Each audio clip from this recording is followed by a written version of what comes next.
بسم اللہ الرحمن الرحیم۔ السلام علیکم۔ ایک دن شیطان نے اپنے شاگردوں سے پوچھا، آج تم لوگوں نے کون کون سا کام کیا ہے؟ ان میں سے ایک شاگرد کھڑا ہوا اور کہنے لگا، میں نے دو بندوں کی آپس میں لڑائی کروائی ہے۔ شیطان نے کہا، شاباش، بہت اچھا کام کیا ہے۔ پھر دوسرے شاگرد سے پوچھا تو وہ کھڑا ہو کر کہنے لگا، میں نے ایک شخص کو شراب نوشی میں لگا دیا ہے۔ شیطان نے پھر کہا، شاباش، تم نے بھی بہت اچھا کام کیا ہے۔ اتنے میں تیسرا شاگرد کھڑا ہوا اور بولا، میں نے ایک طالب علم کو مدرسے جانے سے روکا ہے۔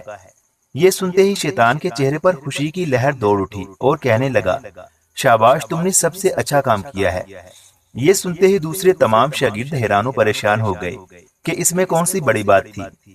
ان کے لٹکے ہوئے چہرے دیکھ کر شیطان بولا، اگر وہ طالب علم عالم دین بن جاتا تو کبھی بھی ہمارے بہکاوے میں نہ آتا۔ آؤ میں تم سب کو تجربہ کر کے دکھاتا ہوں۔ پھر شیطان ایک گدھے کو اچھی طرح سے سجا کر رات کو ایک عابد کے دروازے پر لے گیا جس نے اللہ کی بہت عبادت کی تھی۔ پھر اس سے کہنے لگا، تم نے بہت عبادت کی ہے جو اللہ کو بہت پسند آئی ہے۔ اللہ نے میرے ساتھ فرشتوں کی ایک جماعت بھیجی ہے اور تم کو معراج کے لیے آسمان پر بلایا ہے۔ یہ سن کر وہ عابد خوش ہو گیا اور جلدی سے اس سجے ہوئے گدھے پر سوار ہو گیا۔ شیطان نے اس گدھے کو لے جا کر دور ایک جنگل میں چھوڑ دیا اور وہ شخص ساری رات جنگل میں پھرتا رہا۔ جیسے ہی صبح ہوئی اس سے معلوم ہوا کہ شیطان نے اسے دھوکہ دیا ہے۔